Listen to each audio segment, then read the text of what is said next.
द्वितीया तत्पुरुष समास की समाप्ति के बाद यह पाठ तृतीया तत्पुरुष समास को लेकर प्रारंभ हो रहा है। तृतीया तत्पुरुष समास का प्रधान सूत्र तृतीया तत्कृतार्थेन गुणवचनेन यह है। इसके अलावा अन्य भी सूत्र हैं, कर्तृकरणे कर्ता बहुलम इत्यादि सूत्र हैं जो आगे आएंगे। इस पाठ में तृतीया तत्कृतार्थेन गुणवचनेन इस सूत्र पर विचार किया जा रहा है। सूत्र के अर्थ को समझने के लिए विशेष प्रयास भी करना पड़ता है, उदाहरण को समझने के लिए भी प्रयास करना पड़ता है, जिसका विवेचन अब किया जा रहा है। प्राथमिक रूप से सूत्र को देखने पर 3 पद का सूत्र प्रतीत होता है या दिखाई दे रहा है। तृतीया प्रथमांत है, तत्कृतार्थेन तृतीयांत है, गुणवचनेन तृतीयांत है। 3 पद का सूत्र है, लेकिन वस्तुतः ये 4 पद का सूत्र है। कितने पद का सूत्र है? 4 पद का सूत्र। तृतीया तत्कृतेन अर्थेन गुणवचनेन। तृतीया तत्कृतेन अर्थेन गुणवचनेन, ये 4 पद का सूत्र है। तत्कृतार्थेन में 2 पद हैं, एक तत्कृतेन और एक अर्थेन। जो तत्कृतेन है वह लुप्त तृतीयांत है। वह कैसा है? लुप्त तृतीयांत। सौत्रत्वात् वहां पर तृतीया विभक्ति का लोप हो गया है। सौत्रत्वात् तृतीया विभक्ति का हो गया है। तो तत्कृत में तृतीया जोड़ देनी है, तो क्या बनेगा? तत्कृतेन ऐसा बनेगा, और अर्थेन अलग हो गया। अब तत्कृतेन बनाया क्यों जा रहा है? क्योंकि तत्कृतेन को ले जाना है गुणवचनेन के साथ। तत्कृतेन को कहाँ ले जाना है? हाँ, अर्थेन के साथ नहीं जोड़ना है। तत्कृतेन को कहाँ ले जाएंगे? गुणवचनेन के साथ। तो अर्थ क्या बनेगा? तृतीया तत्कृतेन गुणवचनेन 1, दूसरा तृतीया अर्थेन 2। तृतीया को आपको तत्कृतेन के साथ जोड़ते हुए गुणवचनेन में ले जाना है। एक वाक्य ये बन जाएगा, और एक में तृतीया का अर्थेन के साथ संबंध हो जाएगा, है ना। तृतीया से तृतीयांत का ग्रहण होगा, ये बात स्पष्ट ही है। जैसे द्वितीया श्रुतातिथ्य प्राप्तापन्न ही में द्वितीया से द्वितीयांत लिया गया, ऐसे यहाँ तृतीया से क्या लिया जाएगा? तृतीयांत लिया जाएगा। तो तृतीया का मतलब हो गया तृतीयांत हो गया, तो उसी का अर्थ लिख दिया वृत्ति में, तृतीयांतम लिख दिया। अब आगे जो तत्कृत पद है उसको हमने तत्कृतेन बना दिया है। अब तत्कृतेन में जो तत् है वह सर्वनाम है। तत्कृतेन में जो तत् है वह क्या है?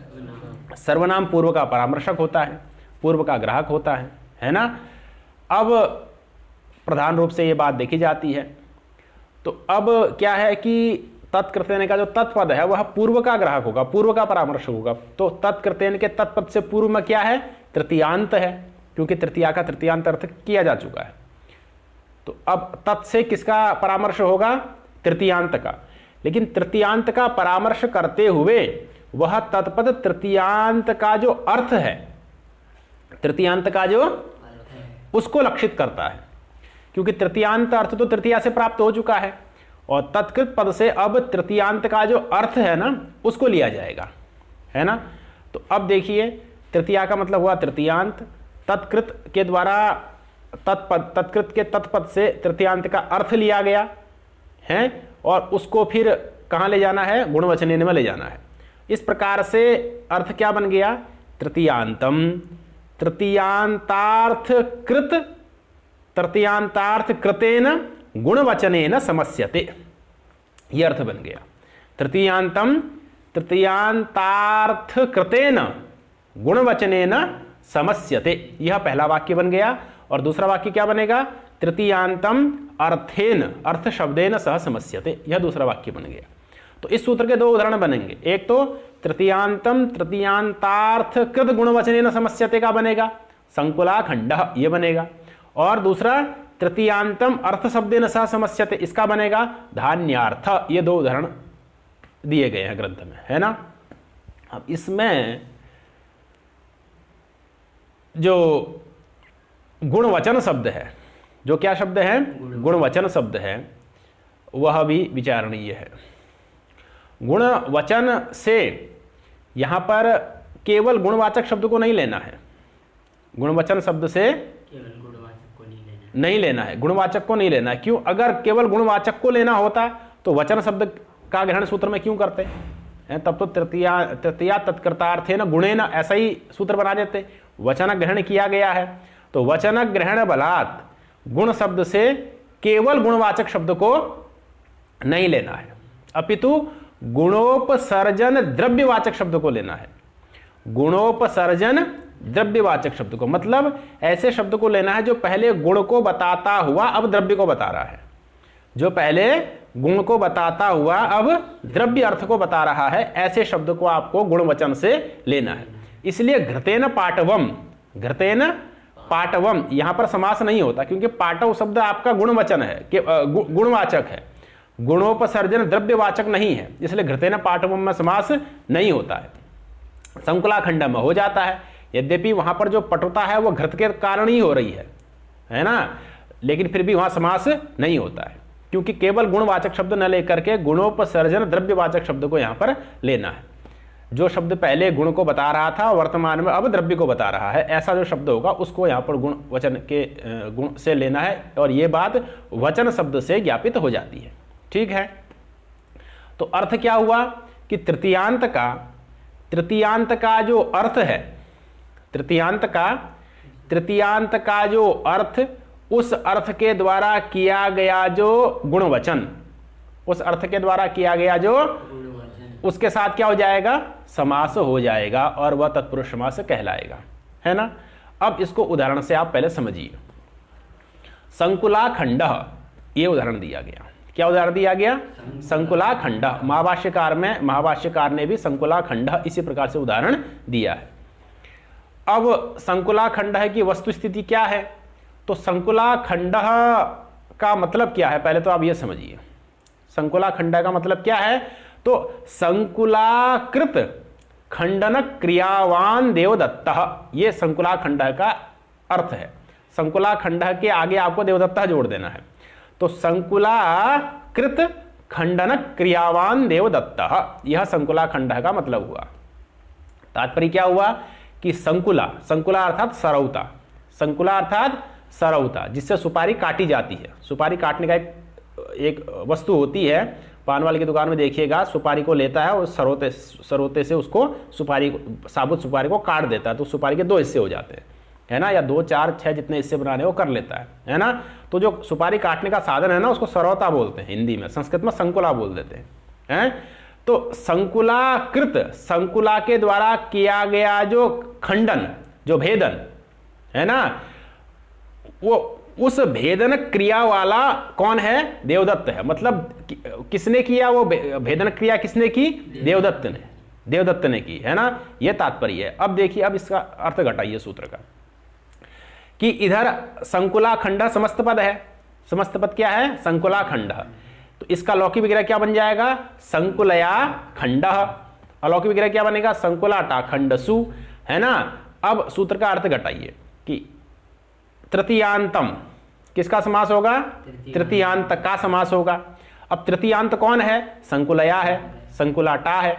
तृतीयांत कौन है? संकुलाटा, संकुलया है ना, उसका अलौकिक विग्रह संकुलाटा बनेगा, ये तृतीयांत हो गया।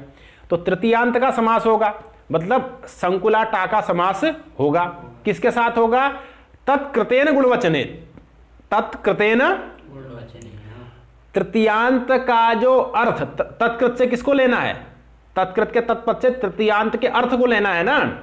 तो अब तृतीयांत का समास होगा, तृतीयांत का जो अर्थ है, तृतीयांत का जो उसके द्वारा किया गया जो गुणवचन है उसके साथ समास होगा ना। तो अब यहां पर तृतीयांत हो गया संकुलया, उसका अर्थ हो गया सरौता, उस सरौत के द्वारा किया गया गुणवचन कौन है? खंड, है ना। क्योंकि आपने जो खंड किया, जो टुकड़ा किया, वो किससे किया? सरौते से किया ना। और सरौता किसका अर्थ है? संकुला का। वह सरौता किसका अर्थ है? संकुला का, वही तृतीयांत है। तो तृतीयांत हो गया संकुलया, उसका अर्थ हो गया सरौता, उस सरौते के द्वारा किया गया गुणवचन हो गया खंड। तो अर्थ घटित हो गया ना, तृतीयांतम संकुलया इति पदम तृतीयांतार्थ कृत गुणवचनेन। तृतीयांतार्थ क्या हुआ, सरौता, उसके द्वारा किया गया जो गुणवचन कौन हुआ, खंड, उसके साथ क्या हो जाएगा, उसका समास हो जाएगा। ठीक है। अब खंड शब्द गुणवचन कैसे है, इसको भी आप समझिए। खंड शब्द गुणवचन कैसे है, तो कह रहे हैं कि खंड शब्द यहां पर गुणोपसर्जन द्रव्यवाचक हो चुका है। गुणवचन से यहां पर किसको लेना, गुण से केवल गुण अर्थ को नहीं लेना है, गुणवाचक शब्द को नहीं लेना है, बल्कि गुणोपसर्जन द्रव्य अर्थ को लेना। मतलब जो पहले गुण को बता रहा था लेकिन अभी किसको बता रहा है, द्रव्य को बता रहा है ना। तो खंड शब्द है आपका। खंड शब्द का मतलब क्या है, देवदत्त। खंड शब्द का मतलब वर्तमान में क्या है, देवदत्त। खंड देवदत्त है ना। अब खंड शब्द खड्डी धातु से बनता है, खड्डी भेदने। क्या धातु है, खड्डी भेदने। उससे हम भाव में घई प्रत्यय कर देते हैं।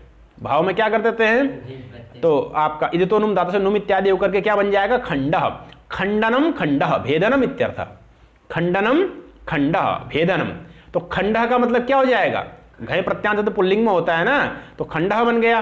तो खंड अर्थात भेदनम, मतलब भेदनक क्रिया, काटना रूपी क्रिया। तो खंड का मतलब क्या है, भेदनक क्रिया। भेदनक क्रिया अर्थ हो गया ना खंड का। अब ये जो क्रिया है, भेदनक क्रिया है ना, ये क्रिया ही यहां पर गुणत्व में विवक्षित है। जो भेदनक क्रिया है, ये भेदनक क्रिया ही यहां पर गुण के रूप में विवक्षित है। क्रिया को यहां पर गुण के रूप में लिया गया है। तो जो खंड शब्द बना, भाव घयंत जो खंड शब्द बना, उसका मतलब क्या हुआ, क्रिया, भेदनक क्रिया, है ना। तो अब जो क्रिया है वो गुणत्व में विवक्षित है, तो खंड शब्द गुणवाचक हो गया कि नहीं हो गया, खंड शब्द कैसा हो गया, गुणवाचक हो गया। अब जो ये गुणवाचक शब्द है खंड, इससे हम मत्वर्थीय प्रत्यय करते हैं। इससे कौन सा प्रत्यय करते हैं, मत्वर्थीय प्रत्यय क्या है, अच।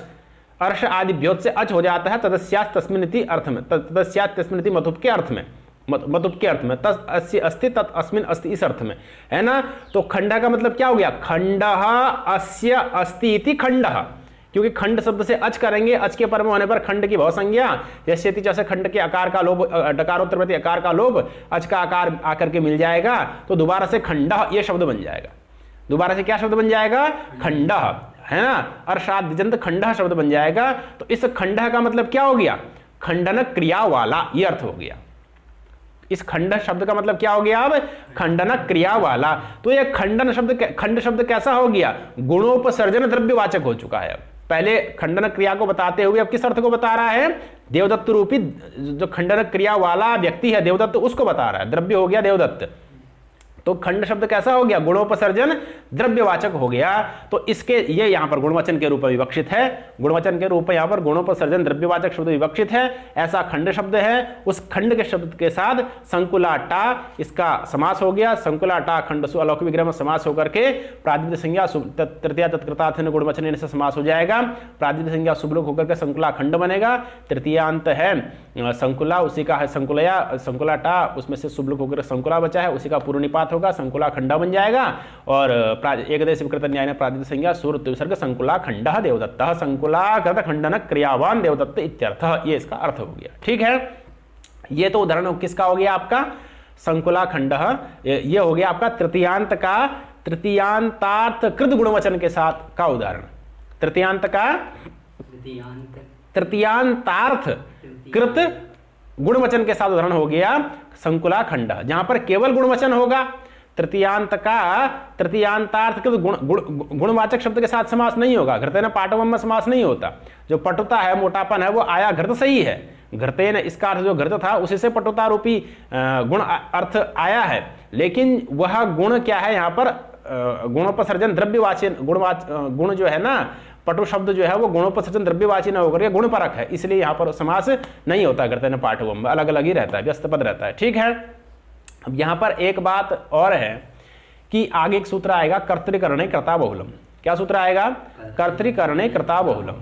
वो कहता है कि जो कर्तृ तृतीयांत हो या करण तृतीयांत हो, उसका कृदंत शब्द के साथ समास होता है। कर्तृ तृतीयांत का या करण तृतीयांत का कृदंत शब्द के साथ समास होता है। अब आपने संकुला खंडः इस की सिद्धि करनी है ना, तो वो तो आपकी कर्तृकरणे कर्ता बहुलम से ही हो जाएगी।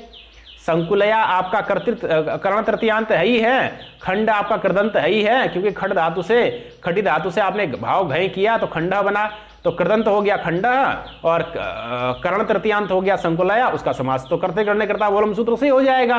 तो संकुलया खंडा संकुला खंडा रूप तो आपका किससे बन जाएगा? कर्तृ करने करता बोलम सूत्र से ही बन जाएगा। उसके लिए सूत्र में तत्कृत पद देने की आवश्यकता क्या है? सूत्र में तत्कृत पद देने की आवश्यकता क्या है ना? तत्कृत पद आप इसलिए दे रहे हैं ना ताकि संकुला खंडा रूप बने आपका और हृदय न पाठ ममरा बने। तो संकुला खंडा तो आपका किससे बन जाएगा? कर्तृ करने करता बहुलम से ही बन जाएगा, है ना। उससे आपको तत्कृत पद देने के सूत्र में आवश्यकता नहीं है। तो कहते हैं कि सिद्धे सत्यारभ्यमाणो विधिर नियमाय भवति। अगर कोई कार्य पहले से सिद्ध हो रहा हो, उसी कार्य को करने के लिए आप फिर कोई विधि बना रहे हैं तो वो नियम बन जाती है। वो क्या कर देती है? नियम बन जाती है। तो तत्कृत पद आप क्या करेगा? नियम बनाएगा। तत्कृत पद व्यर्थ होकर के नियम बनाएगा। क्या नियम बनाएगा? तो कह रहे हैं कि गुणवचनेन चेत, तत्कृत पद व्यर्थ होकर के क्या नियम बना रहा है? गुणवचनेन चेत तरहि तत्कृते नैव। क्या नियम बना रहा है? गुणवचनेन चेत तरहि तत्कृते नैव, कि गुणवचन के साथ तृतीयांत का अगर गुणवचन के साथ समास हो तो तृतीयांतार्थ कृत जो गुणवचन है उसी के साथ समास हो। क्या नियम बना रहा है? तृतीयांत का अगर गुणवचन के साथ समास हो तो तृतीयांतार्थ कृत जो गुणवचन है ना उसी के साथ समास हो। जहां पर तृतीयांतार्थ कृत गुणवचन नहीं है वहां पर समास न हो। इसका फल क्या हुआ? तो अक्षणाकाण। क्या? अक्षणाकाण। यहां पर आपका समास नहीं हुआ। यहां पर काण शब्द भी गुणवचन है। यहां पर क्या है? जैसे आपका खंड शब्द वहां गुणवचन हुआ, वैसे ही यहां पर भी काण शब्द उसी तरीके से क्या है? गुणवचन है ना। गुणों पर सर्जन द्रव्यवाचक होने के कारण से यहां पर काण शब्द क्या है? गुणवचन है। लेकिन वह जो काण रूपी गुण है ना, वह तृतीयांत कौन है? अक्षणा। उसका अर्थ क्या है? अक्षी, आंख। उसके द्वारा किया हुआ नहीं है। आंख ने काणा नहीं बनाया, आंख ने काणा नहीं बनाया। काण किसने बनाया? रोग आदि ने बनाया। जो काणत्व आया, कानापन आया है, वो किसके कारण आया है? रोग के कारण आया है। तो जो गुणवचन यहां पर है वह तत्कृत नहीं है, मतलब तृतीयांतार्थ कृत नहीं है। तृतीयांत है अक्षणा, उसका अर्थ हुआ आंख। उस आंख के द्वारा किया हुआ नहीं है काणापन, इसलिए काणे में तत्कृतत्व नहीं बैठा है। इसलिए यहां पर आपका समास नहीं होगा। यद्यपि गुणवचन है लेकिन तत्कृत अर्थ न होने के कारण से समास नहीं होगा। तो अक्षणा अलग रहेगा और काण अलग रहेगा। येनांग विकार से उसमें क्या है? तृतीया है। तो आपका अक्षणा काण ये रूप बनता है। ठीक है। तो इसने ये नियम कर दिया, तत्कृत पद ने व्यर्थ होकर के ये नियम कर दिया कि गुणवचन शब्द के साथ अगर समास हो तो क्या हो? तत्कृत के साथ ही तत्कृत जो गुणवचन होगा, तृतीयांतार्थ कृत जो गुणवचन होगा उसी के साथ समास होगा, उससे भिन्न के साथ समास नहीं होगा, है ना। और गुणवचन तृतीयांत का तृतीयांतार्थ कृत गुणवचन के साथ ही समास होता है। तृतीयांत का तृतीयांतार्थ कृत गुणवचन के ही साथ समास होता है। गुणवचन से भिन्न अगर शब्द कोई आ जाएगा तो उसके साथ भी समास नहीं होगा। तृतीयांत का तृतीयांतार्थ कृत गुणवचन के साथ ही समास होगा। गुणवचन से भिन्न अगर कोई शब्द आ जाएगा तो उसके साथ समास नहीं होगा। जैसे गोभिर वपावान। गोभिर वपावान, गोभिर वपावान का मतलब क्या है? तो गाय से जो दूध इत्यादि प्राप्त होता है उस दूध को पी करके, दही इत्यादि को खा करके वपावान, बहुत मोटा ताजा हो गया है। देवदत्त गोभिर वपावान, देवदत्त कैसा हो गया है? गाय से संबंधित दूध दही इत्यादि को खा करके मोटा ताजा हो गया है। अब यहां पर देखिए कि तत्कृतत्व यहां भी बैठा हुआ है। तत्कृतत्व है, तृतीयांत कौन है? गोभी ही। उसका अर्थ क्या हुआ? गाय से संबंधित दूध इत्यादि, है ना। और उसी दूध इत्यादि के कारण से क्या हुआ है? वपा वाला बना है। तो वपावान में तत्कृतत्व बैठा है। जो वपावान वो बना है, वपा इत्यादि का उस पर प्राप्ति हुई है, उसको वो किसके कारण हुई है? गो संबंधी दूध इत्यादि को खा करके हुई है ना। तो गोभी का जो अर्थ हुआ दूध, गो संबंधी दूध इत्यादि, उससे ही, उसके कारण ही वपा इत्यादि की प्राप्ति हो रही है, वपा की प्राप्ति हो रही है। तो यहां पर जो वपावान है वो आपका तत्कृतत्व उसमें बैठा है, लेकिन वो गुणवचन नहीं है। वो गुणवचन नहीं है। गुणोपसर्जन द्रव्यवाचक न होने के कारण से वहां पर द्रव्यवाचक तो हो भी जाएगा, लेकिन गुणवचन वहां पर वो उसमें गुण पहले से विद्यमान नहीं है, इसलिए वहां पर समास भी नहीं होता है। तो गोभिर बपावान ऐसा अलग अलग ही प्रयोग बनता है। तो इस प्रकार से इसमें आपका विवेचन हुआ है ना। अब ये तो हुआ आपका तृतीयांत का तृतीयांतार्थकृत गुणवचन के साथ उदाहरण। किसका उदाहरण? तृतीयांत का तृतीयांतार्थकृत गुणवचन के साथ उदाहरण। क्या उदाहरण है? संकुलाखंड है, कर्तृ करता बहुलोम से समास सिद्ध था, लेकिन तत्कृत पद ने नियम किया, नियम कर करके फल ये हुआ कि अक्षणाकारण में आपका समास नहीं हुआ और गुणवचन के साथ ही समास होगा, इसीलिए गोभिर वपावान में समास नहीं हुआ। और केवल गुणवाचक शब्द के साथ समास नहीं होगा, गुणोपसर्जन द्रव्यवाचक के साथ समास होगा, इसलिए आपका घृतन पाठवम में समास नहीं हुआ। और संकुलाखंड में आपकी सारी शर्तें पूरी हो गई, इसलिए संकुलाखंड ये प्रयोग आपका सिद्ध हो गया। तो ये तो एक अंश की व्याख्या हो गई। तृतीयांतम तृतीयांतार्थकृत गुणवचनेन समस्यते, इसकी व्याख्या हो गई। अब दूसरा अंश क्या है? तृतीयांतम अर्थ शब्देन सह समस्यते। तृतीयांतम अर्थ शब्देन सह समस्यते, कि तृतीयांत का अर्थ शब्द के साथ भी समास होता है ना। उसका उदाहरण क्या है? धान्यार्थ। क्या उदाहरण है? धान्यार्थ। तो धान्येन अर्थः धान्यार्थः, धान्येन अर्थः इति धान्यार्थः। अब धान्येन में हेतु तृतीया है। धान्येन में कौन तृतीया है? हेतु तृतीया, हेतु सूत्र से, है ना। तो हेतु सूत्र से धान्येन में कौन विभक्ति हुई है? तृतीया, हेतु तृतीया हुई ना। और जो अर्थ शब्द है वह रूढ़ है धन अर्थ में। जो अर्थ शब्द है उससे किसको लेना है? धन अर्थ को ही लेना है, धन को, धन रूपी अर्थ को लेना है। तो धन अर्थ में अर्थ शब्द रूढ़ है ना। अब यहां धान्येन में हेतु तृतीया हो गई, उधर अर्थ शब्द धन अर्थ में रूढ़ हो गया, है ना। तो धान्यार्थ का मतलब क्या होता है? धान्य हेतुकम धनम इत्यर्थः। धान्यार्थ का मतलब क्या है?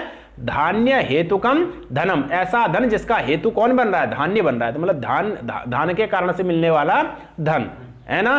तो अब धान्य हेतुकम धनम, ये किसका अर्थ है? धान्यार्थ का अर्थ है। इतनी बात समझ में आ गई। अब यहां पर देखिए कि तृतीयांत कौन हुआ? धान्येन। धान्यार्थ का लौकिक विग्रह क्या बनेगा? धान्येन अर्थः, ये लौकिक विग्रह बन जाएगा। धान्यटा अर्थ सु अलौकिक विग्रह बन जाएगा। तृतीयांत कौन हो गया? धान्यटा, उसका अर्थ शब्द के साथ समास हो जाएगा, अर्थ सु के साथ। तो क्या बन जाएगा? धान्यार्थ एकदश विकृत न्याय न, फिर प्रातिसंज्ञा सुरुत्व विसर्ग धान्यार्थः, ये रूप आपका बन जाएगा। क्या बन जाएगा? धान्यार्थः। अब यहां पर एक चर्चा और की गई है कि आपने धान्येन में तृतीया की है।